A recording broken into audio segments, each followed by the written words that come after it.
Moby Dick by Herman Melville. Chapter 26. Knights and Squires. The chief mate of the Pequod was Starbuck, a native of Nantucket, and a Quaker by descent. He was a long, earnest man, and though born on an icy coast, seemed well adapted to endure hot latitudes, his flesh being hard as twice-baked biscuit. Transported to the Indies, his live blood would not spoil like bottled ale. He must have been born in some time of general drought and famine, or upon one of those fast days for which his state is famous. Only some 30 arid summers he had seen. Those summers had dried up all his physical superfluousness, but this, his thinness, so to speak, seemed no more the token of wasting anxieties and cares than it seemed the indication of any bodily blight. It was merely the condensation of the man. He was by no means ill-looking. Quite the contrary. His pure tight skin was an excellent fit, and closely wrapped up in it, and embalmed with inner health and strength, like a revivified Egyptian. This Starbuck seemed prepared to endure for long ages to come, and to endure always as now, for be it polar snow or torrid sun, like a patent chronometer, his interior vitality was warranted to do well in all climates. Looking into his eyes, you seemed to see there the yet lingering images of those thousandfold perils he had calmly confronted through life. A staid, steadfast man, whose life for the most part was a telling pantomime of action, and not a tame chapter of sounds. Yet for all his hardy sobriety and fortitude, there were certain qualities in him which at times affected, and in some cases seemed well nigh to overbalance all the rest.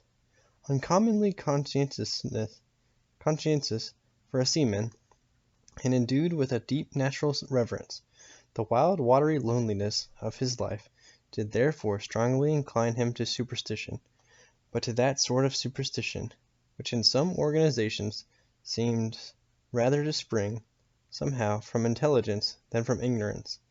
Outward portents and inward presentiments were his, and if at times these things bent the welded iron of his soul, much more did his far-away domestic memories of his young Cape wife and child tend to bend him still more from the original ruggedness of his nature, and open him still further to those latent influences which, in some honest-hearted men, restrain the gush of daredevil daring, so often evinced by others in the more perilous vicissitudes of the fishery.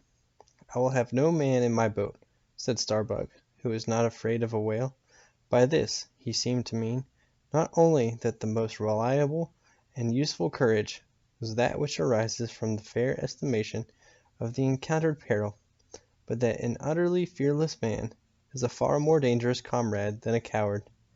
"Aye, aye," said Stubb, the second mate. "Starbuck there is as careful a man as you'll find anywhere in this fishery. But we shall ere long see what the word 'careful' precisely means when used by a man like Stubb, or almost any other whale hunter."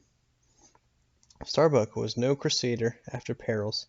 In him courage was not a sentiment, but a thing simply useful to him, and always at hand upon all mortally practical occasions.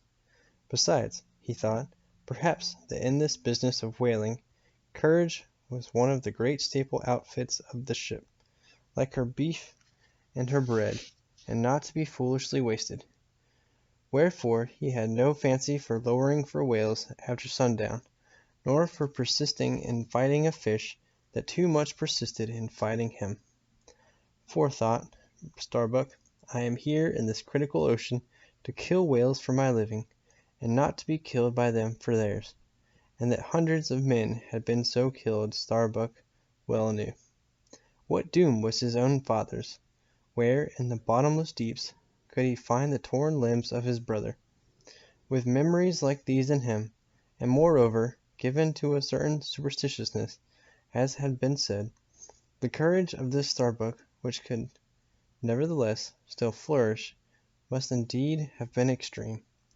But it was not in reasonable nature that a man so organized, and with such terrible experiences and remembrances as he had, it was not in nature that these things should fail in latently engendering an element in him, which, under suitable circumstances, would break out from its confinement, and burn all his courage up.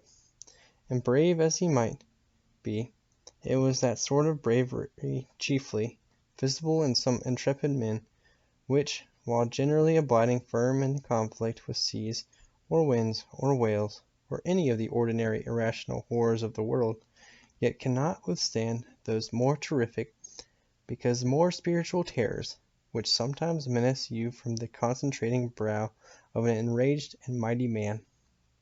But were the coming narrative to reveal, in any instance, the complete abasement of poor Starbuck's fortitude, scarce might have I have the heart to write it, for it is a thing most sorrowful, nay shocking, to expose the fall of valor in the soul. Men may seem detestable as joint stock companies in nations. Knaves, fools, and murderers there may be. Men may have mean and meagre faces. But man, in the ideal, is so noble and so sparkling, such a grand and glowing creature, that over any ignominious blemish in him all his fellows should run to throw their costliest robes. That immaculate manliness we feel within ourselves, so far within us that it remains intact though all the outer character seem gone, bleeds with keenest anguish at the undraped spectacle of a valor ruined man. Nor can piety itself, at such a shameful sight, completely stifle her upbraidings against the permitting stars. But this august dignity I treat of is not the dignity of kings in robes, but that abounding dignity which has no robed investiture. Thou shalt see shining in the arm that wields a pick or drives a spike, that democratic dignity which on all hands radiates without the end from the Lord himself, the great Lord absolute, the center and circumference of all democracy, his omnipresence, our divine equality. If then to meanest mariners and renegades and castaways I shall hereafter ascribe high qualities, though dark, weave round them tragic graces, if even the most mournful, perchance the most abased, among them all, shall at times lift himself to the exalted mounts, if I shall touch that workman's arm with some ethereal light, if I shall spread a rainbow over his disastrous set of sun, then against all mortal critics bear me out in it, thou just spirit of equality, which hast spread one royal mantle of humanity over all my kind.